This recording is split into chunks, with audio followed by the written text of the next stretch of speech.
Hi, welcome to Comic Talk. I'm Josh. And I am Drew. And this is our bargain bin episode for The Question. This is by Dennis O'Neill, along with art by Cowan and Magyar,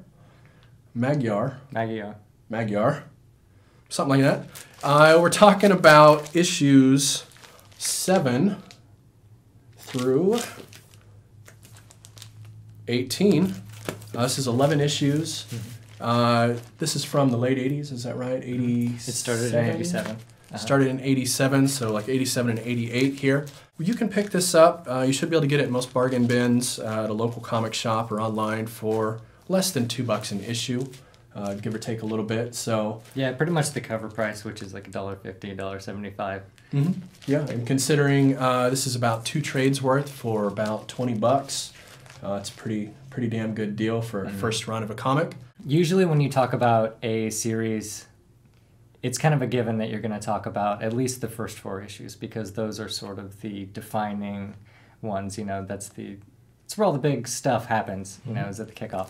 Such is not really the case with this. We do get a good setup in the first issue, but the reason that we're doing the issues that we are is because at issue number 8, we get suggested for mature readers. This series immediately gets better, starting at issue 8. Issue 7 doesn't have this stamp. So how did you feel about the difference between issue 7 and issue 8? It's a pretty immediate change of tone. 7 sort of feels like a segue into something else. It's not entirely different, but as soon as you get to 8, you immediately feel a real shift into a grittier, darker sort of world. I would describe the first 7 as more of traditional DC superhero type standard. Issue 8, you know, we start getting into that late 80s equivalent of the modern indie comic, you know, which again with like the Alan Moore Swamp Thing and stuff like that. And I would definitely put this series in the same league as the Alan Moore Swamp Thing, so it's unfortunate that it's in the bargain bin, but such is the case, and it's a good deal, so that's cool. Right. We actually see in these issues, we see a lot of advertisements for like Grant Morrison's Animal Man, The Phantom. We see references in here to Alan Moore, so there's clearly a lot of crossover with that sort of writing that we saw at Vertigo in DC at the time. It's clearly in that vein of DC from the 80s and not the more standard sort of goofy fare that we often saw at that time as well. So I think pretty immediately when somebody picks this up, one of the first things they're going to notice is the art style of these books. So I think we should talk about that right away, because for some, the way this book looks might be a turnoff at first glance. It's very dated. It's very much planted in the 80s way of doing things. The paneling is very old school. We have a lot of the 9-panel layout, the 12-panel layout, 4-panel layout, the very classic Z pattern through the page. Not to mention, everybody's clothes are so 80s. I bet it was considered super hip at the time, which is why I personally find it kind of charming. I do too. I love it. With Vic Sage walks around with the T-shirt, with the suit jacket over the top of it, and the pleated pants with his Reebok shoes. Yeah, he's got like a mullet going on. Right. It's a pretty glorious mullet, I would say overall. Like the way it's portrayed and stuff just makes it look so luscious and they manage through the central conceit of the character to give him both a beautiful blonde mullet as well as a beautiful brown-haired mullet. So you get both styles of if you're mullet. into blondes and brunettes, got you covered. That's right. But just from the art in general, even beyond the style and the panel layout, it just has a very specifically 80s feel with the way it's penciled, the sort of gritty realism of the drawings. It's meant to really portray the anatomy correctly. The way the clothes lay on the characters is very natural looking, so it's meant to feel very realistic, not necessarily extremely intricately drawn either. Right, but that sort of minimalism in that regard, I would say definitely adds to the realism, because I can't think of a single character whose attire I would describe as painted on. That's just not the style of this book at all. If you look at this immediately, it really does kind of have that look that might turn off the new modern reader, but I think it does that look really well, and it fits this book, and it fits the time that it comes from, to the point that I think it's worth checking out the art here just because of how it sits within the pantheon of the time. Along with the art, the writing definitely has what I think is sort of a quintessential 80s feel to it as well, which comes with the good and the bad, I think. And in the same way as we were just talking with the art, I think that it's sort of a product of its time. So how did you feel about the writing here? Overall, I'm super impressed with the writing in this book. Again, I would put it, maybe easily in my top 10, maybe in my top 5 of all time. It's fantastic in every sense of the word. The way that the characters are portrayed is very thorough and leaves nothing unexplored, shall we say. The protagonists in this book are very intelligent, so they're very eloquent about expressing themselves and describing the areas around them and sensory aspects and all of that such. So again, this is one of those books that I would say doesn't necessarily need artwork. I would read The Question, the novel. Yeah, I would too. I think I agree with you. A lot of the writing is a lot of fun in regards to the dialogue. It's a lot of good wordplay, and not fun as in necessarily a lot of jokes or humor, although that is in there some. It has its parts. He's a smart ass for sure. But I think it's humorous and fun in more of a reading nerd kind of way. If you like the play of the English language, if you like watching people twist phrases, make a good turn of phrase. There's a lot of that in here. One phrase that really stuck out to me was his boss came and was yelling at him about something. Who knows? His boss is always yelling about something. And he said, "Oh, here comes the guy who doesn't shoot the breeze. He clubs it to death." Yeah, and that's pretty, I'd say that's a pretty good apt sort of demonstration of Vic Sage in this, or more the question in this. Usually that's more the question's feel and style. Vic Sage tends to be a little more pulled back, and it seems to be almost more philosophical to me. But as soon as he becomes the question, he becomes sort of a smartass. But we see it come through the Vic Sage character as well, like in that. Yeah, there is a definite differentiation between the two characters. I wouldn't say it's sort of like Batman, where the whole deal is that Batman is who he is and then he plays Bruce Wayne, whatever. Like, you can definitely tell that the question is his alter ego. Like, that's somebody that he created out of a need to do things that he didn't feel he could do as Vic Sage. Right, which is addressed a lot within the writing here. That's sort of a theme that we see come up again and again. And on that same topic of themes that we see again and again, we do see this theme in here over and over again as he deals with the different antagonists and problems that come up. We have sort of this overarching theme of how things in the real world, or their version of Hub City real world, they can't be easily tied up with a bow, which seems to be sort of the overarching narrative that we see throughout this series. So what do you think of that? Do you have any commentary there? I love that there are no pretty endings. And I love that it still manages to catch me off guard every time, because I always expect them. I will say there's a couple things that wrapped up nicely, like when his best friend stopped talking for a while and then he came back. That was nice. The endings to a lot of these stories, a lot of these story arcs, issues, what have you, they don't end the way that you expect them to in either regard. It's not really a best case scenario or a worst case scenario. It's somewhere in between, and it's never really what you expect it to be. And I think that's a very difficult thing to accomplish, and I think they did a wonderful job doing so. Yeah, there's a lot of what feel like intentional loose ends. Life sort of naturally has loose ends usually, and that's represented really well here.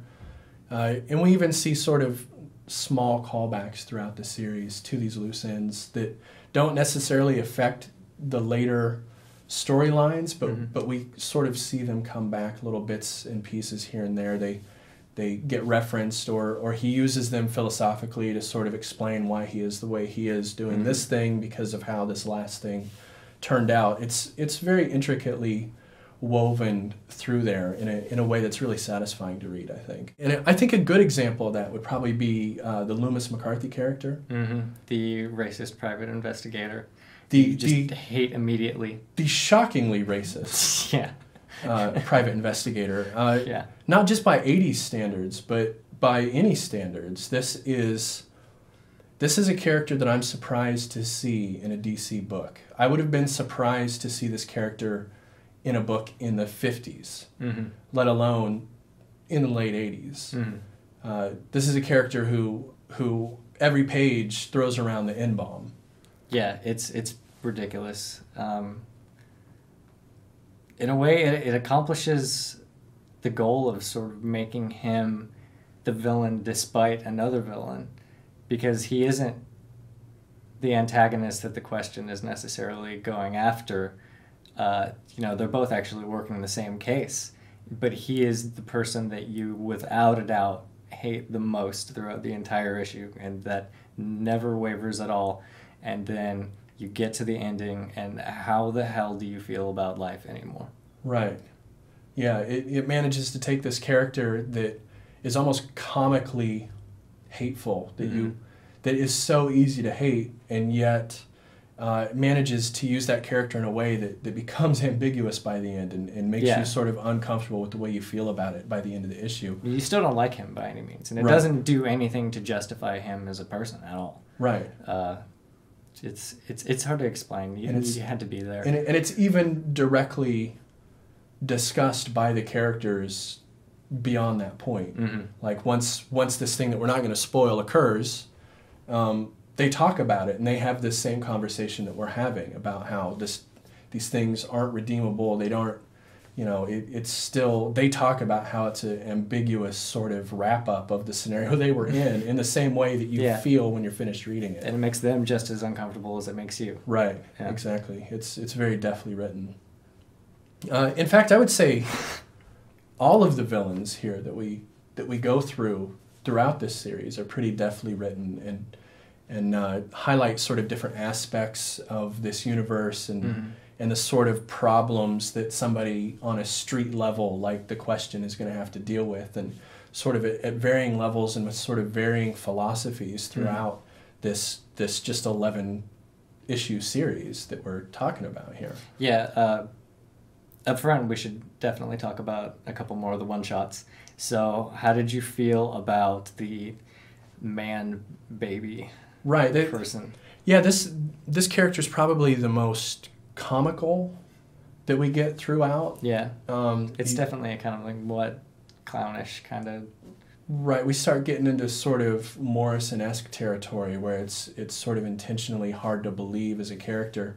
It's sort of, I think that character is probably the furthest out into a fantastical sort of realm as compared to the rest of the series, because the series is overall very, very street level and natural enemies. We're talking about street level thugs. And even his car is a Volkswagen with a Porsche engine, which is not a Batmobile by any means. And he really is just, for the most part, just a guy with a rubber mask on. He's in incredible shape, and he pushes himself to the limits of human capabilities, but but he doesn't really have any magical powers, and the things that he can do are sort of explained in an attempt to create a natural sort of explanation for the character. That being said, this man-child thing, I hate him. You hate the character, or I hate the character so much. How did you feel about the character within the story, though? It served its purpose of making me hate somebody in an issue. Yeah, like that's the thing. It was such a successful villain that it blew my mind. That it was just this simple, stupid little thing, and just the way that it was portrayed made me hate him so much by the end of the issue that it was a believable villain despite all this other ridiculous crap. Right. Well, I think what really makes him interesting is so much, especially at this point in the story where that character is at, is very philosophical. There's a lot of conversation going on about his justifications for why he's the Question, and how being the Question allows him to do things he can't do as Vic Sage. We get all of these sort of conversations with Tot, who we're going to have to talk about as well. And then we get this very simplistic sort of villain that's almost, like you said, baby-like. He's very childish. He is barely able to comprehend the world around him. The way he interacts with the world is very simplistic, and it makes for an interesting foil for the Question, who questions and thinks about everything too far. You know, he that's sort of the basic trait of the character, and it's even in the name, right? He's the Question. He questions everything, even his own motives, and then we have this character that doesn't question anything. Beyond these one-shot guys, we do have some bigger villains.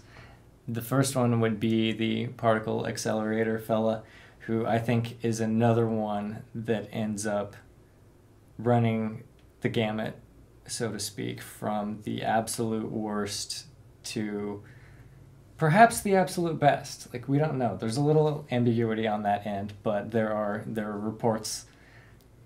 So, how'd you feel about this guy and his place in O'Neill's seeming fascination with displaying the complete opposite sides of everything?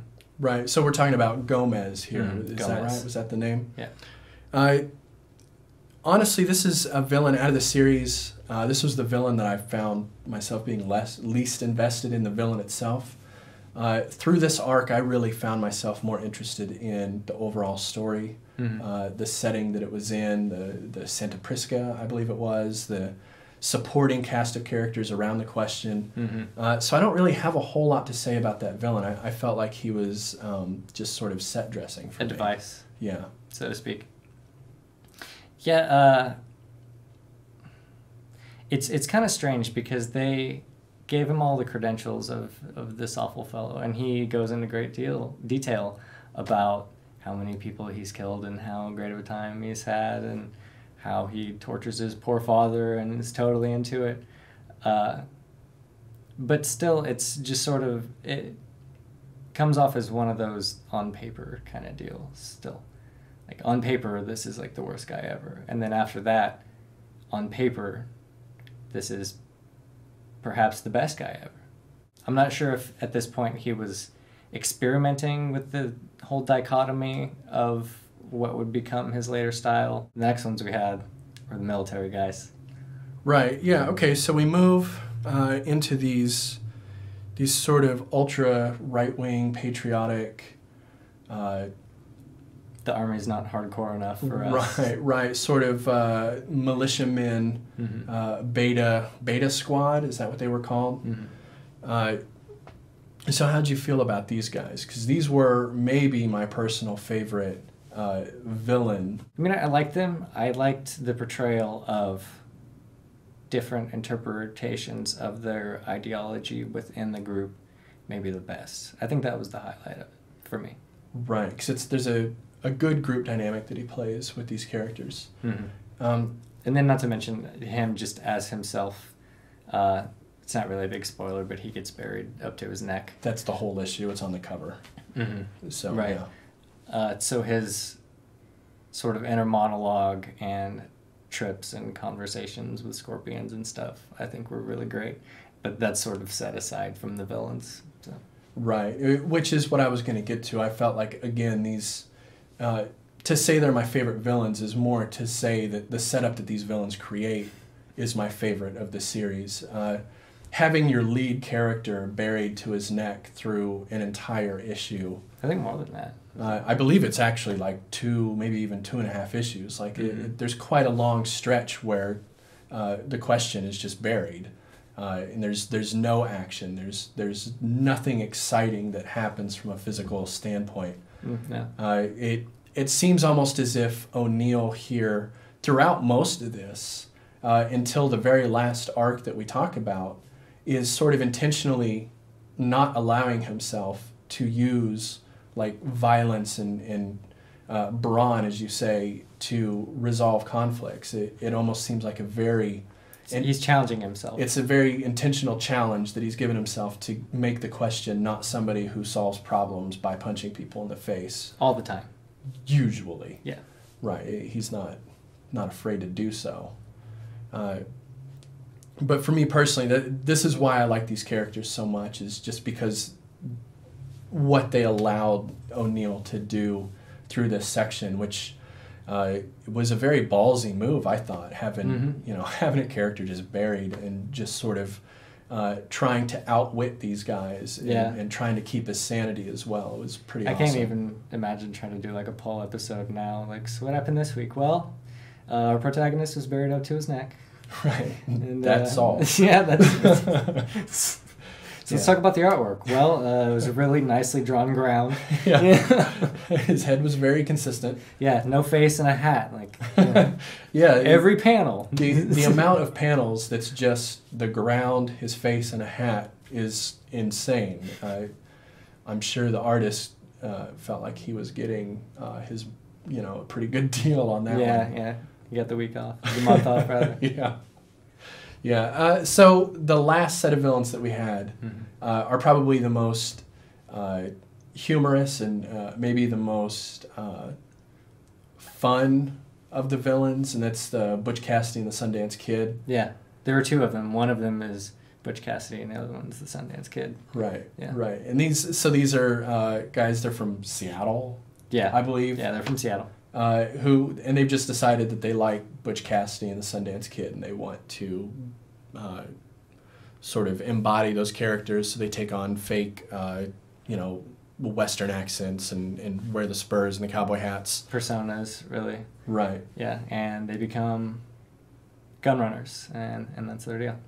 Right. So in this last one, we have the question going off to Seattle to chase them down, and we get a couple of interesting bits character-wise where we see a nice run with the Green Arrow, which I would love to talk about here a little bit, because anybody who's familiar with Dennis O'Neill knows that he's really known for his Green Arrow. His Green Arrow rocks. Right, yeah. And there's no exception here. This is incredibly awesomely written Green Arrow. He's very street level Green Arrow.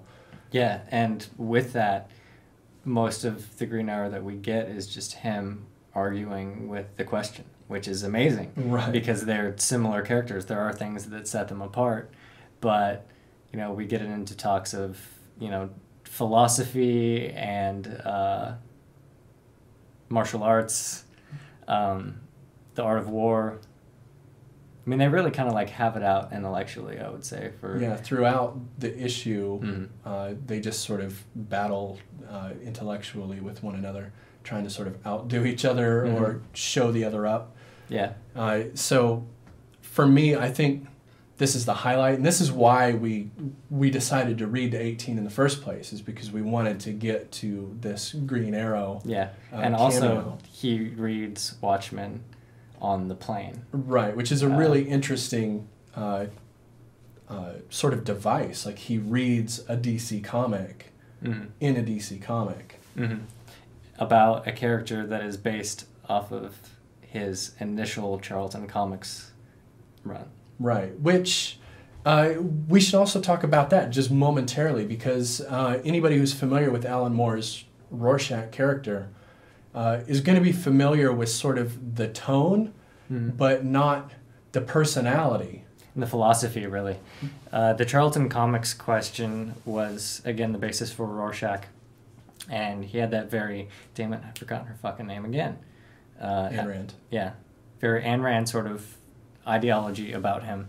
And again, Rorschach does too. This Dennis O'Neill question is more of the leftist Rorschach, which is interesting. Right, yeah. But within the writing, though, we see like the narrative feels very similar to a Rorschach narrative, where he speaks about himself in third person. Yeah, on paper they're very similar. Right, and the style and tone of the character is similar, but they just have absolute opposite philosophies. And we have this interesting dream sequence where he sees himself as Rorschach, and then We get callbacks to it where he asks himself, what would Rorschach do? Mm-hmm. He also really likes his mask and wonders if Tot could make one for him. Yeah. Yeah, which strange meta, bit of meta there. Yeah, it's super meta. Heavy meta. So talking about Tot, let's just go over that character real quick, as well as Myra. Let's kind of talk about both of those real quick. I personally, these are probably my two favorite characters in the series. They're really like the two other consistent characters as well that we see throughout it. Right, they're kind of the through line, and they're sort of the two sides of the Vic Sage and the Question. They sort of play off of each other without ever interacting together themselves. You see sort of both sides of his personality through how he deals with them. Aristotle is awesome. I really like Aristotle Rodor. He's super smart. He challenges Vic Sage on everything, which is awesome because that gives him a reason to just talk about himself, and that's what you want out of. I mean, it's a good device for exposition. Yeah, you get great exposition from their conversations. That being said, his counter arguments are always really valid. It doesn't feel like he's doing the straw man sort of thing and just letting him take him down with a superior wit and whatnot at all. He always gives him things to really think about, and later, a lot of times he'll end up taking his advice after he's seen that he should have been doing that all along. Right, he sort of plays the Alfred role, really. He's sort of the Question's Alfred, where he sort of gives him these bits of wisdom that maybe because of his singular vision that he has when he's the Question, that sometimes he misses. So he sort of fills in those gaps for him and I would say questions the Question. He definitely gets more talk time than Alfred usually does, though. True. And he talks a lot. Yeah, he does. And then Myra is sort of the other side of that. When she's not with the Question, she's this awesome, tough, sort of middle-of-the-road political woman, almost a Hillary Clinton-esque sort of character. But interestingly, when she's with Vic, we see her as sort of a more well-rounded individual, a sensual person, you know, someone who's a little more vulnerable, and she also brings that out of Vic as well. Yeah, they're definitely different people around each other. They both get a lot funnier and just more personable and stuff, bring that out of each other, which is great. And I think overall she's a great character, and we do have this large arc of her running for mayor. Despite her husband being the current drunken, disgrace to politics mayor, which makes things really hard for her. Right, and in this this run that we have here, that does not complete. But if you continue reading past the 18, if you do enjoy this, that does become the main through thread of the following issues here. I guess that pretty much wraps up this episode here.